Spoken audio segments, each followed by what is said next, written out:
Give the people what they want. Give the people what they want. Give the people what they want.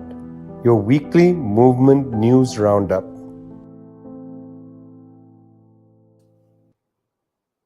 "64 weeks. 64 weeks we've been coming to you with Give the People What They Want. This is the 64th show with Zoe and Prashant from People's Dispatch. You know that People's Dispatch is your favorite movement news website, peoplesdispatch.org. I'm Vijay from Globetrotter. I got to tell you, friends, Amnesty International brings out a 280-page report, investigation done over 4 years, summarizing the totality of the apartheid regime institutionalized and reproduced every day by the Israeli state against the Palestinian people. An extraordinary report, a tour de force.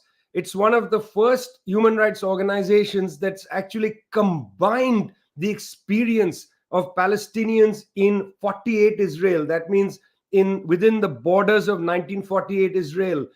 Combine that with the experience of Palestinians in the West Bank, East Jerusalem, Gaza, and not to forget Palestinians in the diaspora. It has put into the framework of apartheid the so-called right to return, UN Resolution 242, which said that Palestinians have a right to return, but Israeli immigration policy prevents Palestinians from entering the country, returning to their homeland. This is the first report of its kind that I've seen outside Palestinian human rights organizations, which brings together this important point, also centrally documenting every aspect of humiliation undertaken by the Israeli state against the Palestinians. Questions like employment, questions like housing segregation, questions like lack of mobility, basic questions of citizenship rights, and so on. It's a very comprehensive document worth looking at. Stunningly in the text, Amnesty points out that the violations it has documented. Now, keep in mind, Amnesty International is a human rights organization. It's not a judicial body. It has no judicial powers. It is merely through its analysis of the evidence concluded that there is an apartheid-like condition in Israel imposed upon the Palestinians. That's all that Amnesty can do. It's not, again, a court or a judicial body. It's none of those things. It does an analysis of the facts. That's what it is produced in 280 pages investigation lasting not actually 4 years, lasting much longer than that, because they went back and used their earlier materials. For People's Dispatch, I had spoken this week to Philip Luther, who has been with Amnesty for 23 years, has been on this beat for a long time. He's a highly intelligent, highly informed person. So this is what Amnesty has said. But in the text, they mention that there is culpability based on the Rome Statutes. Now, that's the treaty that established the International Criminal Court. The treaty happened to be signed in Rome. That's why it's called the Rome Statute. Those Rome Statutes include the crime of genocide, the crimes against humanity, and so on. These are very serious crimes under international law. Amnesty, based on its analysis, has said that there is room here for the Rome Statutes to be brought into effect. Meanwhile, last year, the special prosecutor at the International Criminal Court, Fatih Bensouda, had come out after a very long period of investigation and if you don't mind me saying so, also dithering. Some of that dithering as a consequence of US pressure on the International Criminal Court. Fatih Bensouda came out and she said, we're going to open a serious investigation. The file is open now on Israel. It's an open file. Meanwhile, friends, we've gone from Palestine to the International Criminal Court, but in between, in Geneva, the UN Human Rights Council impaneled a commission last year led by the very respected South African jurist Navi Pillay. They will put their report on the table sometime this year in Geneva. Now, her mandate is interesting. She is to look at crimes committed essentially by the Israeli state against the Palestinians from 1948, and the file is open, indefinite. There is no restricted time mandate, not this attack, that attack, this situation, that it's an open mandate to investigate. That's going to be a very important text that they put out there. Now, my friends, this is the reason why the Israeli government has tried to squelch all use of the word apartheid. I wrote a piece for Globetrotter, which you can read at People's Dispatch, about this. In fact, a very, very serious issue, very serious matter, got to be looked at, because the Israeli government, interestingly, quite openly has said that they will not tolerate a look and see anybody who uses the term apartheid, anti-Semites, or terrorists. Please go and read the report at People's Dispatch. Also, watch the interview with Luther. Philip Luther responds to allegations from the Israeli Foreign Ministry that Amnesty used so-called terrorist sources. I really would like you to go and have a look at that interview, because it's interesting to see what Philip Luther says.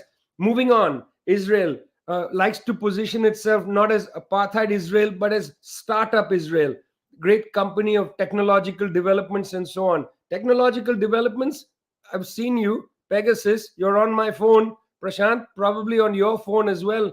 Tell us about Pegasus. Right, Vijay. So Pegasus, of course, a source of news that it's hardly difficult to find a week when a revelation does not come out. The latest one, of course, was the New York Times report. Now, what is the larger politics behind that report is a very interesting question. Difficult to speculate, but I think some aspects of that report really need to be centered, which is, of course, I mean, a lot of attention has gone into the fact that the FBI tested a version of Pegasus called Phantom, and they finally decided not to use it, but they did nonetheless test it.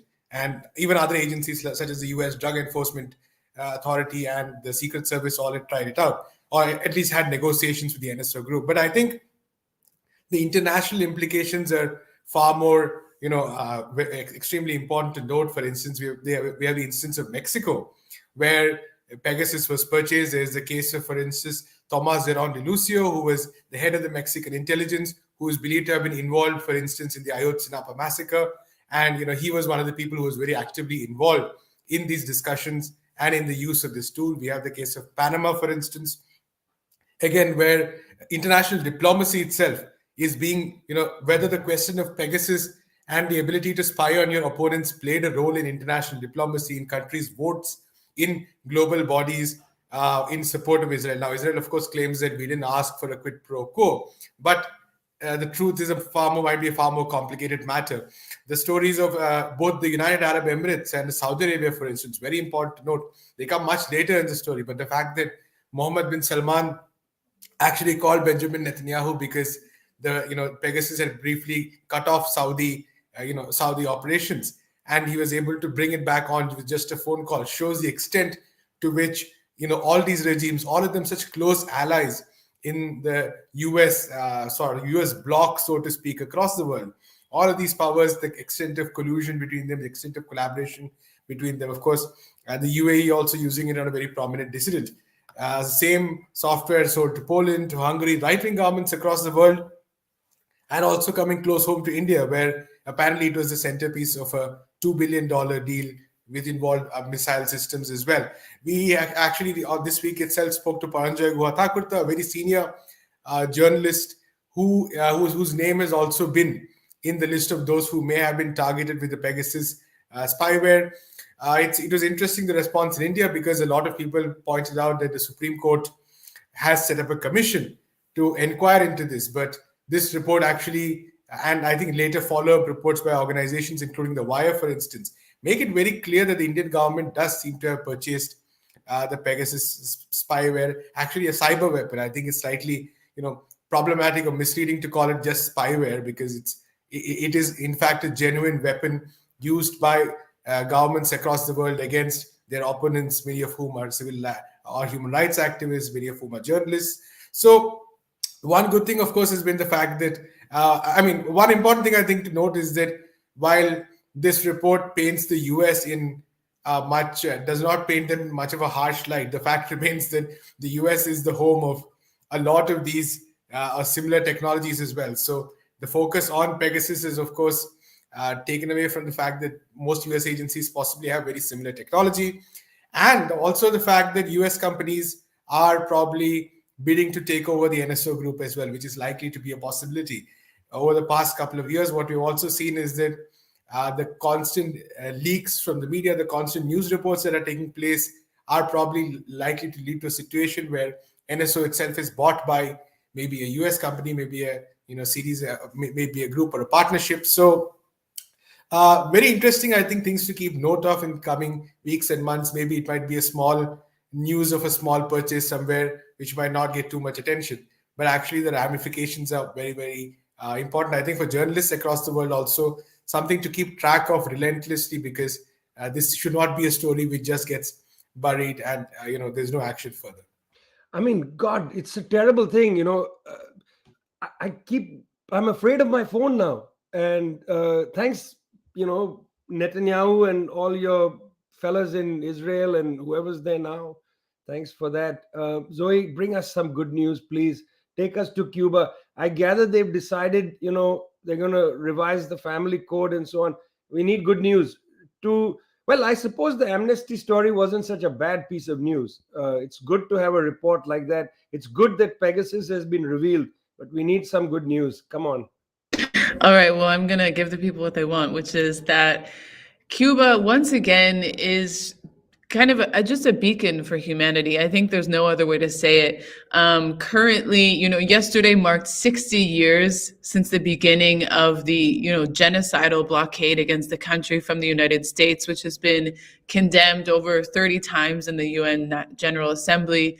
Over $144 billion have been lost by Cuba through this blockade.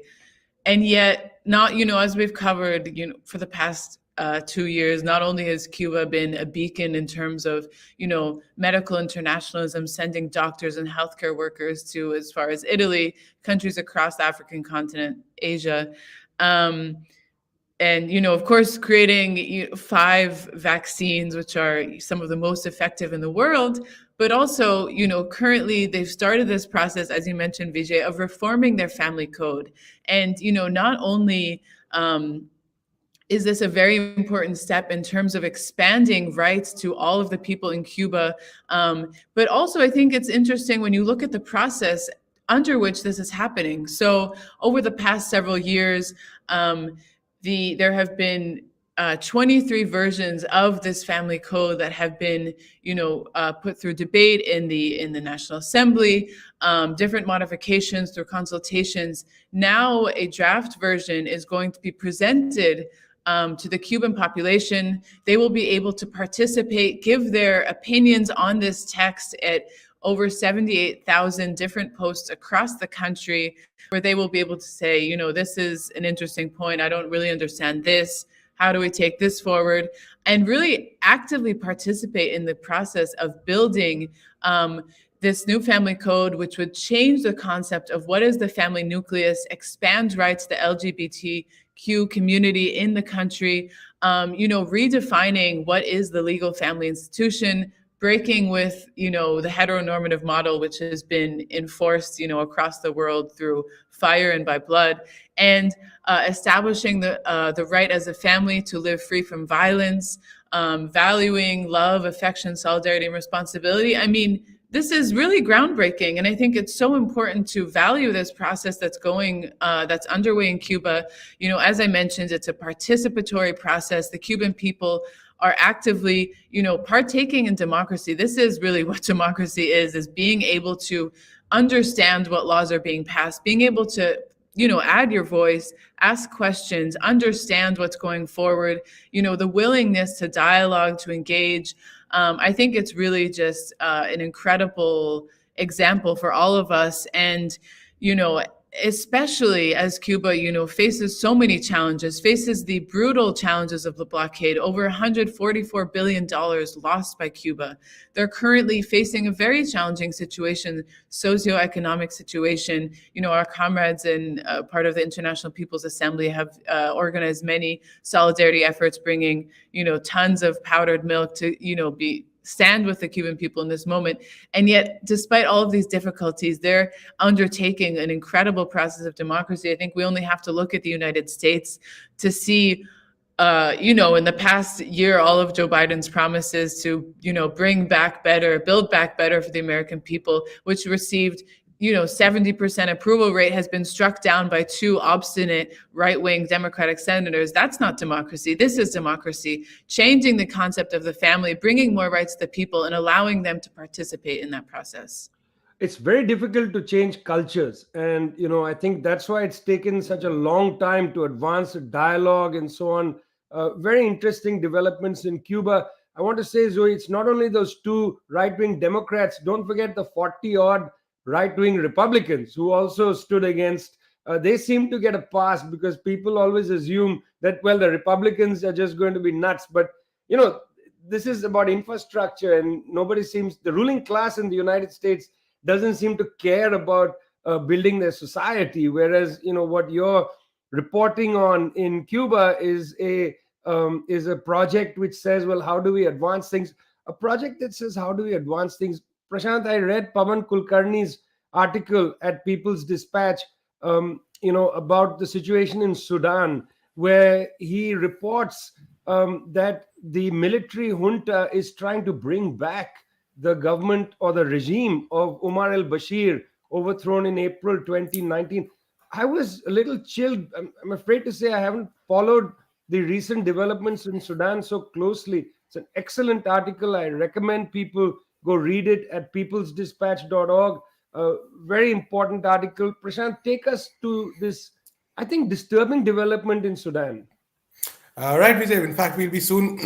We'll be soon having another report as well on with an interview with the resistance committees, representatives of the resistance committees on the ground, which will actually be covering a bit more of what exactly is happening on the ground. But a couple of important things I think to note in Sudan. First of all, what you mentioned, very problematic development, which is that the National Congress Party of former President Omar al-Bashir, which was pretty much, along with Omar al-Bashir, many of these people were overthrown or removed from their positions after the Sudanese revolution, are now making a comeback with the help of the military junta.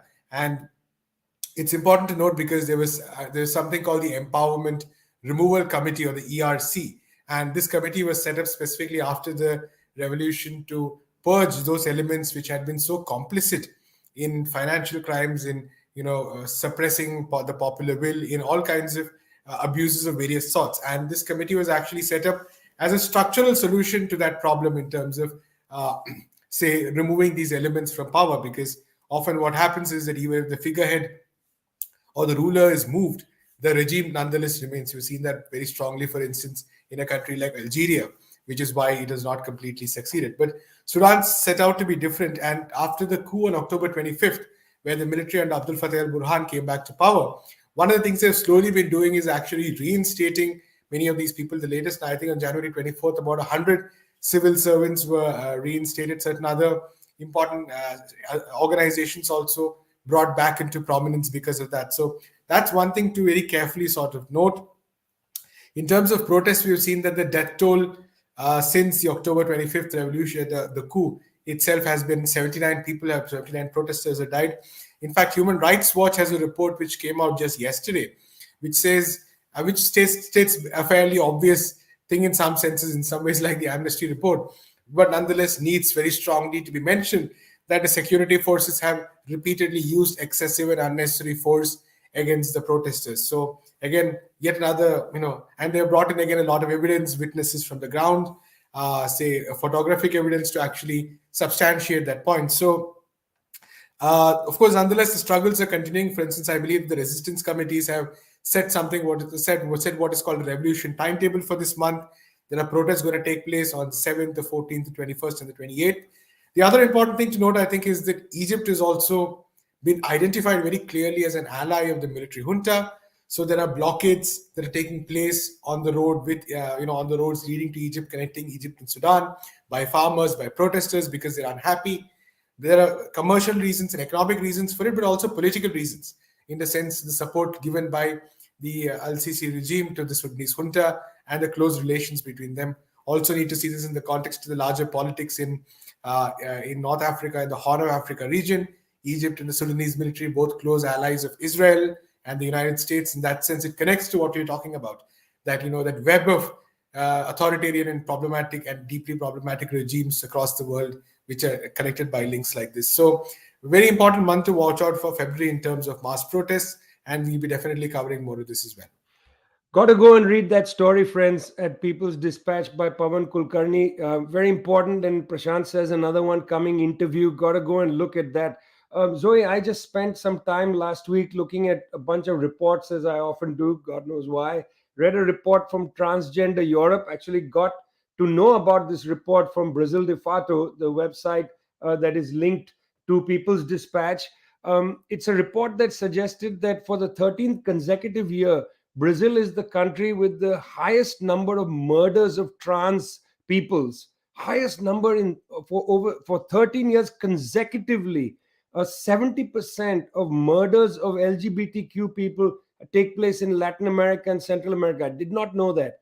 I know you can say that this is about how reporting data is collected and so on, but still very significant. Now, there's been lynchings and so on in Brazil. It's not a new thing in Brazil. There have been protests. Tell us about what's going on. Well, it's a pretty tragic story, to be honest. And as you mentioned, there is, a very high level of hate violence and hate crimes that take place in Brazil. We won't go into that, what is behind that, the deeper factors. But essentially, last week, a young Congolese migrant, Moise Kabangame, he worked 2 shifts in a kitchen in Rio de Janeiro in one of the restaurants next to the beach. He goes to ask for his salary because he wasn't paid, so asking for his stolen wages. And the owner and several of his friends tie him up and beat him to death and leave him there to die. And, I think this really tragic case, which has been responded to with, widespread rejection, protests from, movements such as Levante Popular da Juventude, really signifies the current moment of crisis, humanitarian crisis, of just deep crisis in Brazil right now. You have a situation where there's a large part of the population that's working in the informal sector. They don't have labor rights that, Brazilian labor movement has fought so hard to win under the past couple of years under the Bolsonaro presidency. And of course, following the coup against Dilma Rousseff, a lot of these labor rights and protections to workers were taken away. So there's a great vulnerability of workers. You have a lot of workers like Moise who are, forced to go day to day looking for kitchen jobs that they not necessarily getting paid for. There's a tremendous growth in racist violence in Brazil. According to Levante Popular, they say that every 23 minutes, a Black person is assassinated in Brazil.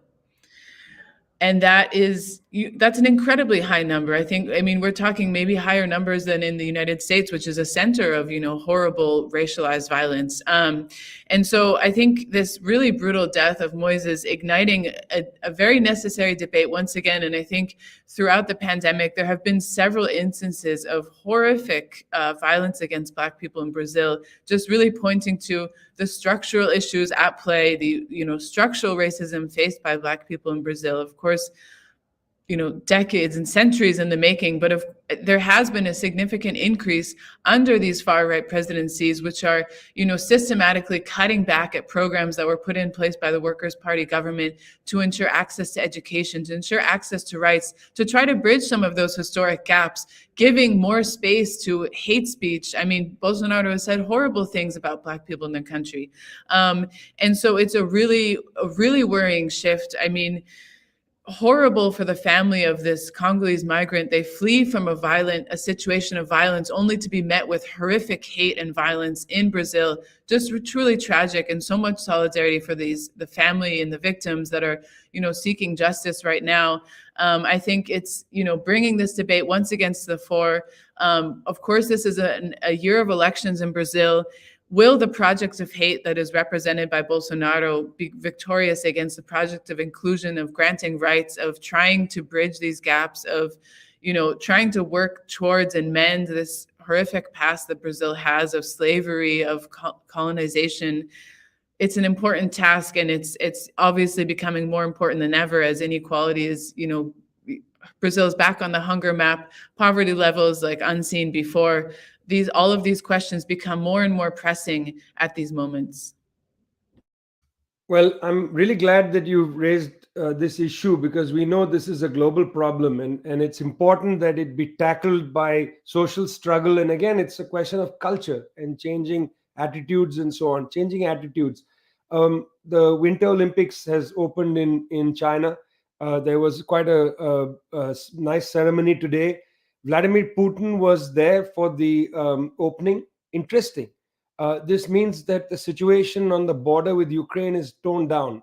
Unlikely otherwise that Mr. Putin would have left Moscow and gone to China for this. But it has been an interesting week. And I want to do a little bit of thought about this week, because this week revolves around the term imminent. United States had at many points said that there was an imminent invasion of Ukraine by Russia. Let me share with you some of that.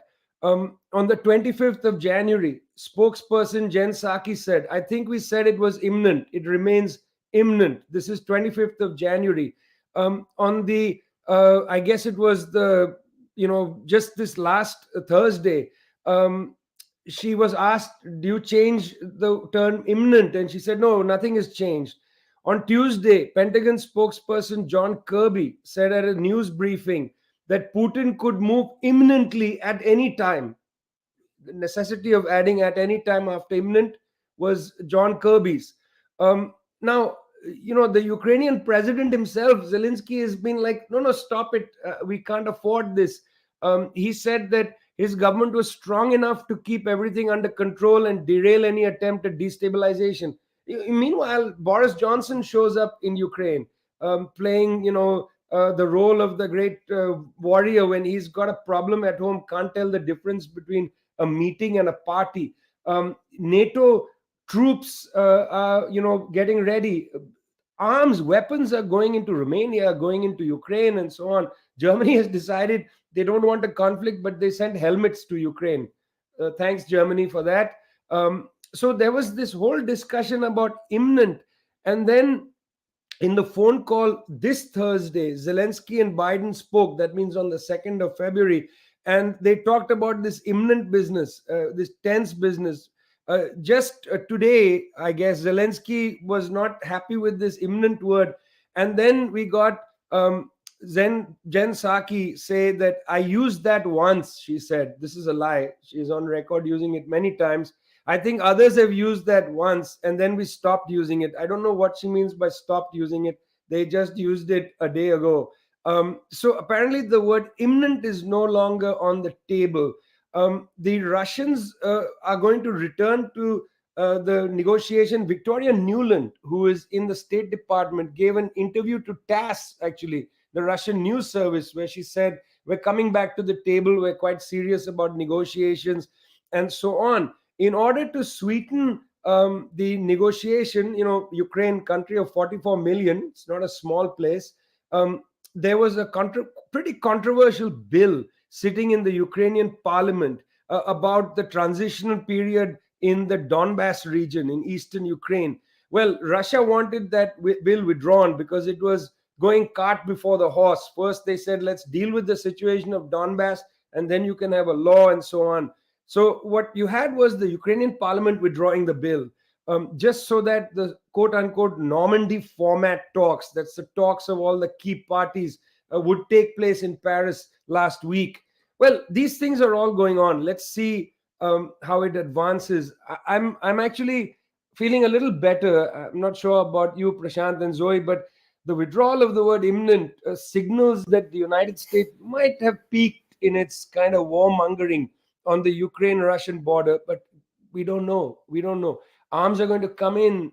There are still tensions afoot on that border. One hopes that nobody is crazy enough to go to war. We're going to follow this closely. I am going to be looking at the word imminent and likely will be writing something about it. Also would like to explain to John Kirby, you don't need to say imminent at any time, but so be it. You've been listening to Give the People What They Want, which the people want. um, Give the people what they want, brought to you by People's Dispatch. That's Zoe and Prashant, peoplesdispatch.org. I'm Vijay from Globetrotter. We have a tremendous producer, Surangia, who gets out that meme or whatever it is, that card on Twitter every week. Tell your friends about this show. Don't forget, we still accumulate selfies. Don't know what we'll do with them, but we like them. So let's see you saturate social media with selfies. See you next week. Bye.